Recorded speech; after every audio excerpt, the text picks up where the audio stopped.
Welcome back to Lee Pitts Live on Fox 4.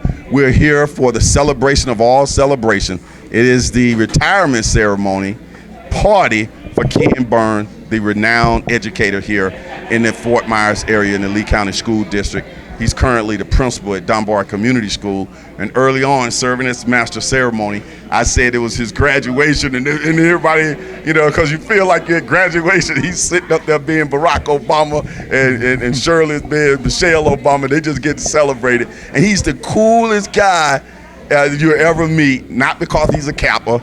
This is a Kappa here. I'm a Sigma. Are you in a fraternity yet? No. Nope. All right, okay. I won't hold that against you, man. Thank you. But he's just an all-around great guy.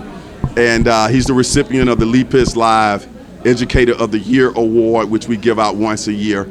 And of all the educators in Southwest Florida last year, Ken Burns got that award because of the great work that he does over there at the Dunbar Community School and all the work he's done in the past and the impact he's had on our young men and women. And we're going to get to hear some of that impact right here. So without further ado, let's get to meet these gentlemen. Let's get your name and what you do. My name is Travis Loggins Santiago. I am currently a school administrator in Washington, D.C. Really? When you say administrator, what do you do?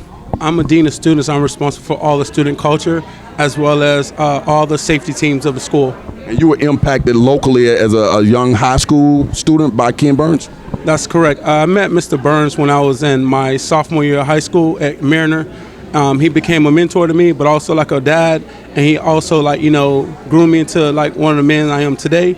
And I joined Kappa Alpha Psi fraternity because of Mr. Burns. We won't hold that against you either. I'm a Sigma, right? Hey, man, 1911 was a good year. Hey, check this out. Is that cool, though? I'm a Sigma, he's a Kappa, and we just like that, man. And you guys welcome me in. Let me have a great time with my good friend. Well, I think as long as, you see people of color that are doing positive things, it doesn't matter what fraternity or sorority you came through, as long as you're making an impact on the community. And Ken's a well-dressed man, Ken. I'm giving you this plug. Did you get the dressing? You well-dressed today. Did Ken influence you and you a dapper Dan? So Mr. Burns used to be like, he used to be fly to death at school. We always saw him with like a suit on and a tie, and that his whole aura, how he present himself, is how I present myself today. So I keep the drip going, Okay, we'll come back to you. Let's meet this gentleman here. He's come all the way from out of town. Where did you come from? Los Angeles, California. Wow. Let's give your full name. Delvis, Diaz.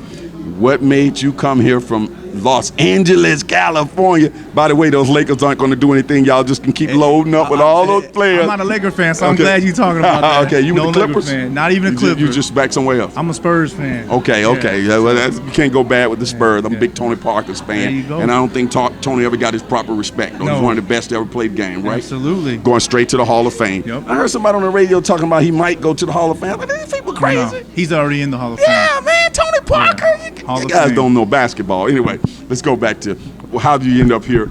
How did Ken impact your life? Ken and Shirley, but mainly Ken actually took a chance on me. Wow. I came here for basketball in 1997. I didn't even know who Coach Burns was at the time. Opened his house up for me and, invited me into his family.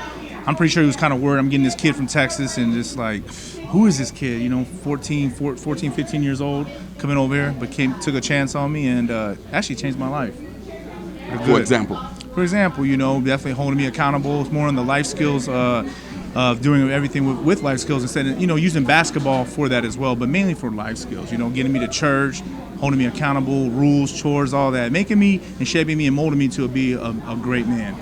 We are actually seeing the fruit of Ken's labor. Ken, you're seeing it. People are coming out paying homage to you. What would you like to say to Ken right now? He's watching this. Man, I love you, Coach Burns. I always love you. You know that. Thank you for everything that you've done for me. I appreciate that. Thank you. And he stayed in touch with you throughout life. You know what? He did. I didn't. I kind of strayed away a little bit, but then I came back. It's like I'm like his child that leaves the house and try to find his own way. But knowing what Ken did in my life and teaching me, I had to come back. So, what are you doing now that when you do it, you saying, "Hey, Mr. Burns did this for me, and I'm passing it down to the next generation"? I have 4 beautiful children, and I have a son that's 5 years old. And that's what I'm doing. I'm instilling all the stuff that he's taught with me that I stayed with Coach Burns within that year and a half. I find myself talking to my 5-year-old like how Coach Burns would talk to me and teaching me. So that stuff goes a long way. Same question to you. Things you're doing now that you say, this is the way Coach Burns taught me.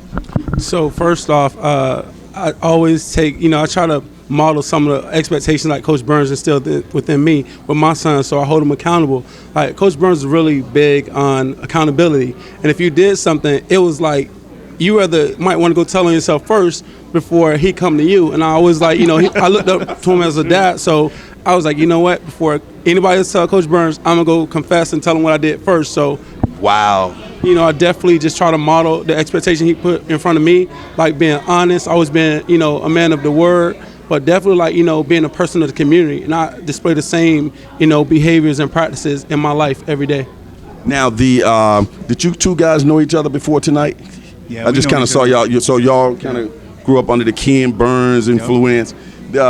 Make sure we shout your clothes out. You're looking pretty dapper. Oh, absolutely. Thank you. You saw Ken dress nice all the time as well? Yes, all the time. The example. Set the bar high with that. So, exactly. And I hope this happens to me. All my swimmers out there, I'm pretty well known as a swimming instructor. I impact a lot of kids over the years. Y'all come out and do this for me when I retire, okay? Look at this. And I know I got some out there too, Ken, but nothing like what you got.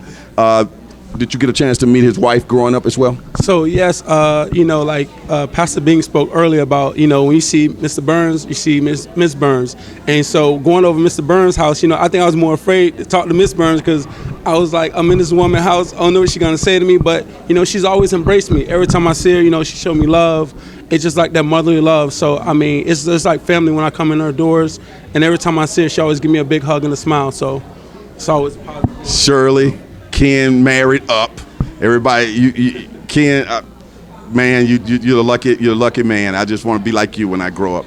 I said it and I'll say it again. People don't have to look for a role model. Just look for Ken Burns and you got yourself a role model, and that's that. We'll be right back with more conversation with people here at the retirement ceremony 2019, June 29th, I think it is, here at the Dr. Kerry Robinson Center. We'll be right back.